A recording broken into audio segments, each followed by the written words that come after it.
It's commonly understood that self-discipline is the key to unleashing your potential in life. But what if I were to tell you that this is all wrong, and that the pursuit of self-discipline actually just pits you against yourself in an endless war that will leave you drained, dissatisfied, and sometimes even horribly dysfunctional? Well, in this video, I'm going to be offering you a perspective to allow you to level up from the pursuit of self-discipline into the far more powerful and enjoyable pursuit of self-mastery. My name is Mark Webber, and this is the Frontline Man series, where I help you eliminate escapism and unleash your potential. So let's start out our conversation here by defining our terms. Okay, I understand that not everyone defines self-discipline in this way, but I believe that creating this distinction between self-discipline and self-mastery is incredibly useful. Okay, so I see self-discipline as the act of forcefully bringing your mental, emotional, and physical faculties under the control of your higher reasoning, i.e. your executive function, like the prefrontal cortex part of your brain. You can think then of self-discipline as literally disciplining your neurobiology through the exertion of circumstantial and psychological stress. So utilizing the self-discipline approach is all about learning how to crack the whip on yourself and to do the thing or else. That's the sort of energy that self-discipline has. On the other hand, self-mastery is the process of artfully bringing your mental, emotional, and physical faculties into natural alignment with your higher order desires. So instead of the man who disciplines himself with a whip, the man who pursues self-mastery is more like a benevolent king who wins the undying devotion of his internal constituents because their interests are aligned. So like the man who masters himself instead of disciplines himself will find his mind, emotions, and body naturally and willingly serving his highest goals rather than constantly fighting against them. When you're operating from a place of self-mastery, the pursuit of your goals is no longer a slog, but in fact the most natural and desirable thing that you could possibly do. To help you better understand this, let's compare the internal processes of self-discipline versus self-mastery. The first thing to understand is that the main obstacle between you and executing upon your goals is internal conflict. So, for example, all right, you could have the goal to be productive, but when it's time to get to work, you have another part of you that doesn't care about work and simply wants to sit on the couch and watch TV. Okay? The way you solve this split mind between the party that wants to work and the party that doesn't is the main distinguishing factor between self-discipline and self-mastery. So, to utilize self-discipline, you would be trying to force that part of you that wants to watch TV to comply with your productivity goal. This might be through internal means, such as threatening, berating, or scaring yourself via negative self-talk, like saying things like, hey, what, you want to stay poor? If not, get to work. Or if you don't get to work, well, then you're a loser and you suck, and that kind of thing. And a lot of people have this kind of negative self-talk. They try and bully themselves into taking action. But sometimes it's a little bit more subtle. It might be more about trying to force a perspective shift upon yourself.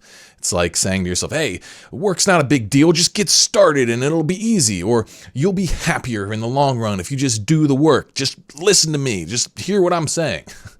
But the key distinguishing factor of self-discipline is really this top-down approach where you try to override the conflicting emotional impulse. It's like if you and I were in a disagreement over something, it would be like me either threatening to like beat you up or, cause some other kind of negative consequence to get you to agree and flip to my side, or it would just be me trying to constantly talk over you in an attempt to forcefully shift your mind to my way of thinking, right? And neither of those things feel good if you're on the other side of it. And it doesn't feel good to that other part of you that is on the other side of this. But there are a few key problems to this approach, all right? So the first is that progress via self-discipline is a process of constantly fighting and wrestling with yourself, which I find to be generally a very unpleasant way to live. Like, I don't know about you, but I don't want my progress in life to be determined at how good I am at defeating other parts of myself. I've tried this before, and frankly, it's terrible. It sucks. It's not a good way to live. But perhaps even more importantly, like the bigger issue is that this approach tends to lead to even more escapism issues. So You see, when you try to repress emotional resistance to your goals in like this top-down manner, you set the stage for internal rebellion. Like, you can only forcefully sweep so much resistance into the closet of your mind before it all spills out in an uncontrolled manner. This is why people who do crash diets almost always end up gaining back all of the weight they lost, and then some. And it's also why the guy who forces through to be productive for a period will then go on a bender into escapism, porn, video games, internet scrolling, all that kind of stuff.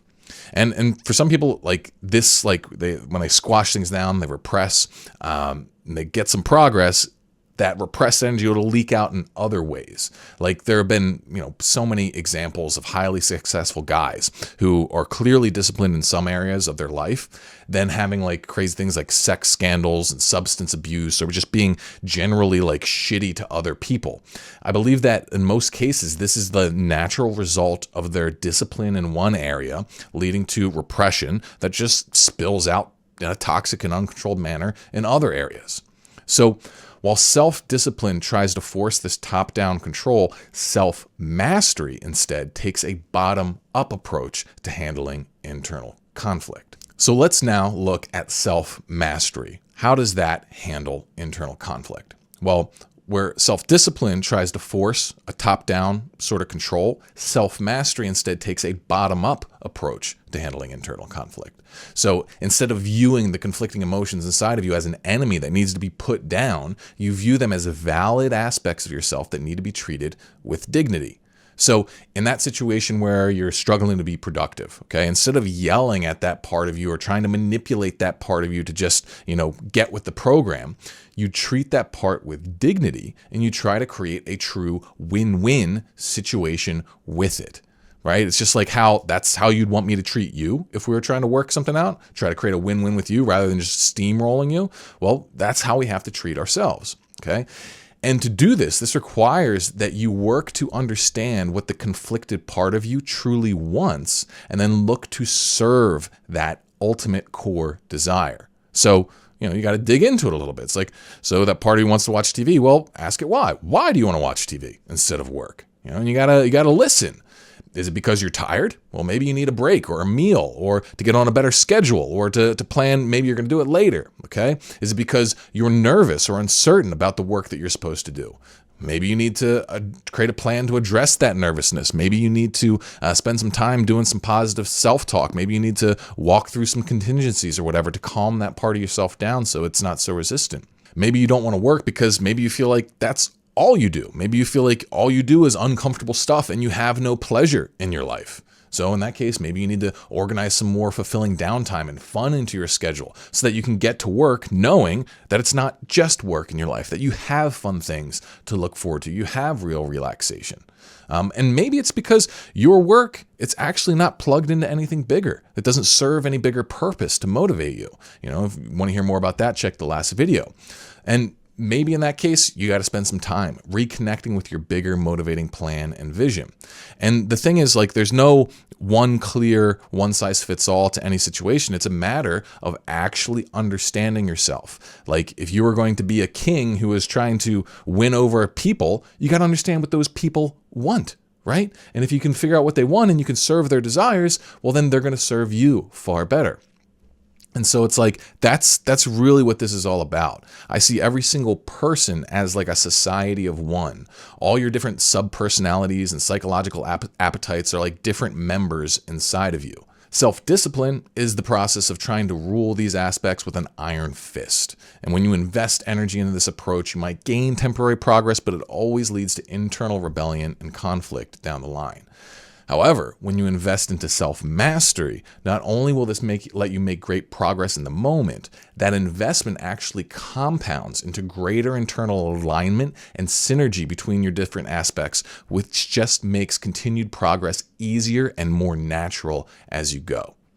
Sadly, I think that society conditions us to naturally reach for self-discipline over self-mastery. And then sometimes society even celebrates this approach and kind of shoves it down your throat. I think this is a big reason why everyone today seems to alternate between being insanely stressed out and then just helplessly absorbed and addicted to escapism. So if you want to shift this pattern and step out of self-discipline and into self-mastery, it might take a little bit of doing. It might take a little bit of practice and intentionality. So to help you with this, you can click on the link in the description to get on the wait list for my new free guide on exactly how to start developing self-mastery and a clear step-by-step process. And if this video helped inspire you to treat yourself better, then please like, subscribe, and turn on notifications so you don't miss any new episodes in this series. So that's what I have for you guys today. Hope you enjoyed it. See ya in the next one. Uyap.